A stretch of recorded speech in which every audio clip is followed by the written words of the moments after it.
Hi అండి, welcome to my channel. ఈరోజు వీడియోలో లాస్ట్ వీడియోలో పెట్టిన కామెంట్స్కి రిప్లై చేద్దాం అనుకుంటున్నాను. అండ్ నాకు తెలిసినవి కొన్ని ఐడియాస్ ఇద్దాం అనుకుంటున్నాను. ఫస్ట్ ఒకరు ఏం అడిగారంటే స్పీచ్ థెరపీ అండ్ యాక్టివిటీస్ చేయించాలని అడిగారు. అంటే ఆ రెండు చేయించాలనా లేకపోతే ఒకటి చేస్తే ఒకటి అవసరం లేదా అనేది నాకు క్వశ్చన్ సరిగ్గా అర్థం కాలేదు. స్పీచ్ థెరపీ ఎటు అవసరమే కదా, మనకు తెలిసిందే. యాక్టివిటీస్ కూడా ఎందుకంటే పిల్లలకి సెట్టింగ్ కోసం, ఐ కాంటాక్ట్ కోసం, ఇంకా అంటే అది యాక్టివిటీ మీద ఆధారపడి ఉంటుంది మనం ఎందుకు చేస్తున్నాం ఏంటనేది. అయితే రెండు ఖచ్చితంగా చేయించాల్సిందే. ఈ రెండు వేరువేరుగా చేయించాలి అదన్న అయితే నేను చేయించలేదు కదా. ఇప్పుడు వాళ్ళు ఏంటంటే బయట తీసుకువెళ్తున్నారు, థెరపీస్ ఇప్పిస్తున్నారు, యాక్టివిటీస్ ఇంట్లో చేయించుకుంటున్నాము, స్కూల్లో చేయిస్తున్నారు. స్కూల్లో కూడా ఇప్పుడు ఇదివరకు మనం చదువుకున్నప్పుడు ఏ యాక్టివిటీస్ ఉండేవి కాదు, కనీసం డ్రాయింగ్ యాక్టివిటీ కూడా ఉండేది కాదు. మన టెక్స్ట్ బుక్స్లో ఏముంటే అవి డ్రాయింగ్ చేసుకునే వాళ్ళం అంతే. ఇప్పుడు ఏంటంటే 1 పీరియడ్ ఆర్ 2 పీరియడ్ చిన్నపిల్లలకైతే యాక్టివిటీస్ కూడా మెయిన్ తీసుకొచ్చారు. ఎందుకంటే పిల్లలకి కాన్సన్ట్రేషన్ అవసరం, సిట్టింగ్ అవసరం.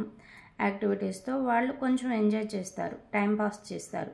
మనం చదువు అంటే బోర్ కొడుతుంది. ఇదివరకు మనల్ని అయితే 5 సంవత్సరాల వరకు పంపించేవాళ్ళు కదా. ఇప్పుడు పిల్లలకి ఏముంది, 3 ఇయర్స్కి వెళ్ళండి అని పంపించడం ప్లే గ్రూప్లని. నేనైతే చేరిన 2.5 ఇయర్స్కి పంపించేసాను పాపం. అంటే అప్పుడు స్పీచ్ డిలే ఉంది కదా, స్పీచ్ డిలే అనుకుని పిల్లలతో పాటు తిరుగుతూ ఉంటే కనుక కొంచెం ఇంప్రూవ్ అవుతుందిలే అని పంపించామన్నమాట. తర్వాత ముందే ప్లే గ్రూప్లో జాయిన్ చేసాము, తర్వాత ప్రాబ్లం ఉందని తెలిసింది. సో అందుకని నేనైతే అవసరమేనండి, ఇప్పుడున్న ప్రాబ్లమ్స్ని బట్టి రెండో అవసరమేను, ఖచ్చితంగా చేయించాలి, ఎక్కువగా చేయించాలి కూడా. పిల్లలు ఉండే కొద్దీ నేను వింటున్నాను కదా, చాలామంది మీరు చెప్తూ ఉంటారు. చాలామంది కాదులండి, కొంతమంది వాళ్ళకున్న ప్రాబ్లమ్స్ చెప్తూ ఉంటున్నారు. కాబట్టి ఎక్కువ సిట్టింగ్ రావాలి. స్కూల్లో అయితే అస్సలు పట్టించుకోవట్లేదని ఎప్పటికప్పుడు చెప్తూనే ఉంటున్నారు. స్కూల్ నుంచి మనకి ఏమీ కంప్లైంట్స్ రాకూడదన్నా, మన పిల్లలు కొంచెం మంచిగా కూర్చోవాలన్నా కొంచెం యాక్టివిటీస్ చేయించాల్సిందే. అవి ఫిజికల్గా ఎక్కువగా ఉండాలి. మన పిల్లలకు ఎటు హైపర్ ఉంటున్నారు ఎక్కువ మంది, కాబట్టి ఫిజికల్గా ఎక్కువగా చేస్తే కనుక మనకి యూజ్ ఉంటుంది. కొంతమంది ఒకరు ఏం కామెంట్ చేశారంటే 1.5 ఇయర్ కిడ్కి మాటలు రావటం లేదు, అసలు అమ్మ అని కూడా పిలవడం లేదు అంటున్నారు. ఇది దాదాపు నేను 5 to ఏమో కానీ గుర్తులేదు, 2-3 months బ్యాక్ కూడా ఒక వీడియోలో కామెంట్, ఈ సేమ్ కామెంట్ వస్తే దానికి రిప్లై చేశాను. మనం ఇంకా ఒక ప్రాబ్లం ఉందని తెలిసినప్పుడు యాక్సెప్ట్ చేయక తప్పదు. ప్రాబ్లం ఉండటం వల్లనే కదా 1.5 year అయినా సరే అమ్మ అని పిలవట్లేదంటే మనకు అర్థమైపోతుంది కదా. సో వర్కౌట్ చేయండి. ఇప్పుడు దానికి కిందన ఎవరో కూడా రిప్లై చేశారు, ఆయిల్ మసాజ్ చేయండి, ఐ కాంటాక్ట్ మీద వర్కౌట్ చేయండి అని చాలా బాగా చెప్పారు. అయితే నేనైతే ఆయిల్ మసాజ్లు ఏం చేసేదాన్ని కదండి, మౌత్కి అట్లాగా. మామూలు బాడీకి అంటే మసాజ్ చేసేదాన్ని, ఎందుకంటే రోజు పరుగులెత్తుతూ ఉండేవాడు. ఎంతవరకు ఆటలే ఎక్కడ తగులుతుంది ఏంటి చూసుకునేవాడు కాదు. కాబట్టి నేను బాడీ మొత్తం మసాజ్ చేసేదాన్ని. మనకు తెలియదు కదా ఈ మసాజులు చేయాలి వీళ్ళకి అని. అప్పుడు నాకు చెప్పేవాళ్ళు ఎవరు లేరు. నేను నార్మల్గా చేసింది ఇప్పుడు థెరపీ సెంటర్స్లో నేర్చుకున్నారు, డాక్టర్స్ చెప్తున్నారు. కాబట్టి ఖచ్చితంగా ఆయిల్ మసాజ్ అవసరం. అది నోటికి కూడా కొన్ని సెన్సరీ ఇష్యూస్ అలాంటివన్నీ ఉంటాయి. ఇంకా వీళ్ళంటివన్నిటికీ ఆయిల్ మసాజ్ చేస్తారు. నేను చేసిందల్లా చరి అమ్మ అని పిలిచేవాడు కానీ ఇంకా వేరే అయితే ఏమీ మాట్లాడేవాడు కాదండి. ఆ టైంలో నేను మామూలుగానే కిచెన్లో కూర్చోబెట్టుకునేదాన్ని. నాకు ఐటమ్ కాంటాక్ట్ అంటూ వచ్చింది అంటే అది కిచెన్లో వంట చేసేటప్పుడు చూపించడం వల్ల పాపం కూర్చొని చేసేవాడు. వాడు కూడా నేను చేసేది ప్రతిదీ అబ్జర్వ్ చేస్తూ ఉండేవాళ్ళు. మన కిడ్స్కున్న ఒక ప్లస్ పాయింట్, మనకున్న ప్లస్ పాయింట్ ఏంటంటే మన కిడ్స్ చూడనట్టే ఉంటారు, అన్నీ బాగా అబ్జర్వ్ చేస్తారనమాట. అదొకటి మనకు ప్లస్ పాయింట్ అనే అనుకోవాలి. కాకపోతే కూర్చొని చూడటం అనేది జరగదు. కానీ కిచెన్లో మాత్రం చాలా పాజిటివ్ టాకే వచ్చింది. నేను చాలామందికి ఇది రిఫర్ చేశాను, ఇది చూడండి ఇలా అయితే ఖచ్చితంగా వస్తుంది అంటే వాళ్ళు కూడా కొన్నాళ్ళు వర్కౌట్ చేశారు. చాలా పర్వాలేదు అక్క, పర్వాలేదు, ఇప్పుడు కూర్చుంటున్నారు, ఐ కాంటాక్ట్ వస్తుంది, అన్నీ మనం చెప్పినాయి. అక్కడ ఏంటంటే ఇది వెయ్యి అని ఇస్తాం కదా, తర్వాత బయటకు తీసుకొచ్చిన తర్వాత కొన్ని కమాండ్స్ని ఫాలో అవుతున్నారు అనేది కూడా ఫీడ్బ్యాక్ ఇచ్చారు. సో మీరు ఫస్ట్ కిచెన్లో కూర్చోబెట్టి మీ పనుల్లో ఇన్వాల్వ్ చేయించుకుని అలా చేయండి, అది చాలా మీకు యూజ్ అవుతుంది. నాకు తెలిసిన బెస్ట్ టిప్ ఇదేనండి, నేను యూజ్ చేసింది అదేను, ఇంకా అందుకే అలా చెప్తున్నాను.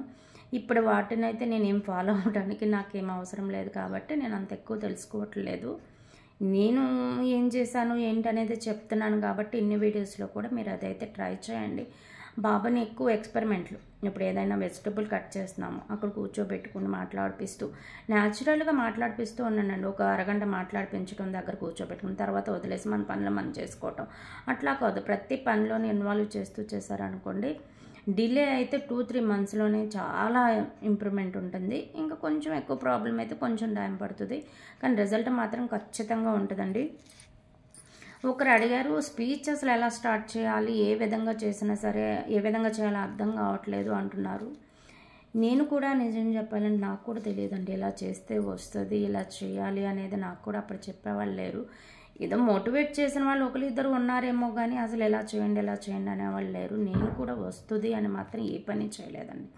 నిజం చెప్పాలంటే స్పీచ్ నాకు నమ్మకం ఉండేది, ఎందుకంటే చెర్రీ పుట్టిన రోజునే అమ్మ అన్నాడు.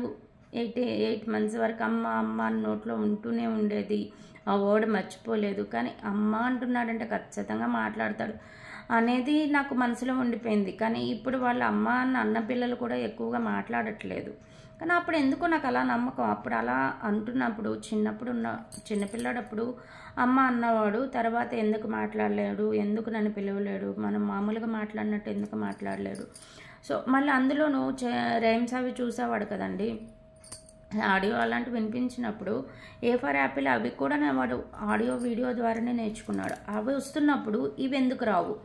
నాకు ఈరోజే మన సబ్స్క్రైబర్లో ఒకరితో మాట్లాడినప్పుడు ఈరోజు కూడా దక్షిణామూర్తిది శ్లోకాలు ఉంటాయి కదా, తను 7 days నుంచి నేర్పిస్తుందంట.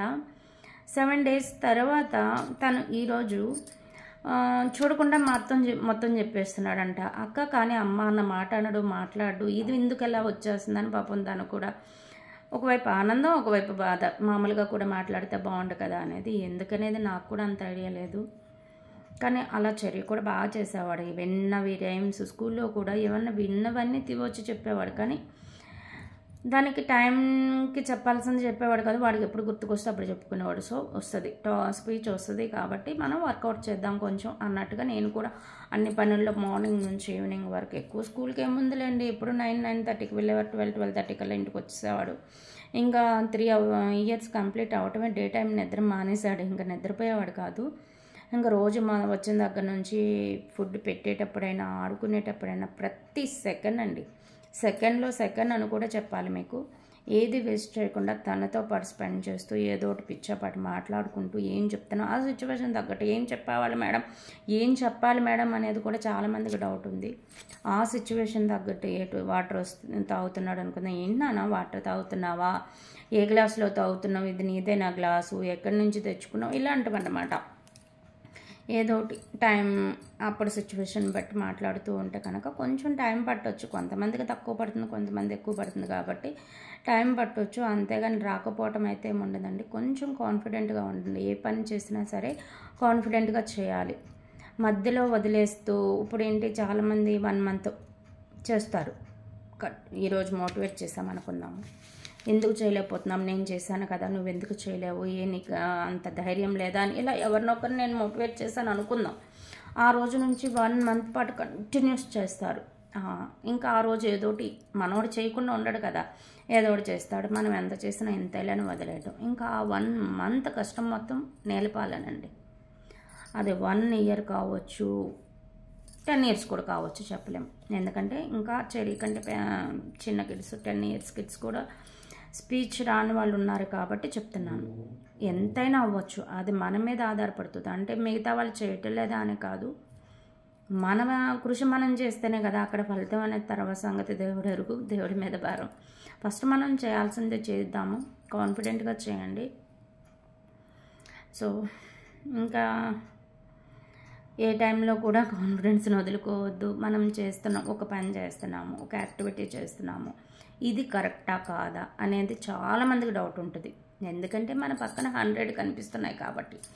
ఏదైనా ఒకటే ఇది ఖచ్చితంగా చేస్తే వచ్చేస్తుంది అని చెప్తే కనుక అందరం చేసేస్తాం, కానీ అది అలా కాదు కదా. సో కాన్ఫిడెంట్గా చేయండి. ఏమో ఈ టిప్ మన కిడ్స్కి యూజ్ అవ్వచ్చు, యూజ్ కాకపోతే నెక్స్ట్ చూసుకుందాం. ఫస్ట్ ఇదైతే ఫాలో అవుదాం, అట్లా కాన్ఫిడెంట్గా చేయండి. అంతా పాజిటివ్గానే జరుగుతుంది, ఏమీ కాదు, భయపడాల్సిన అవసరం అయితే ఏమీ లేదు. Thank you so much. Bye bye.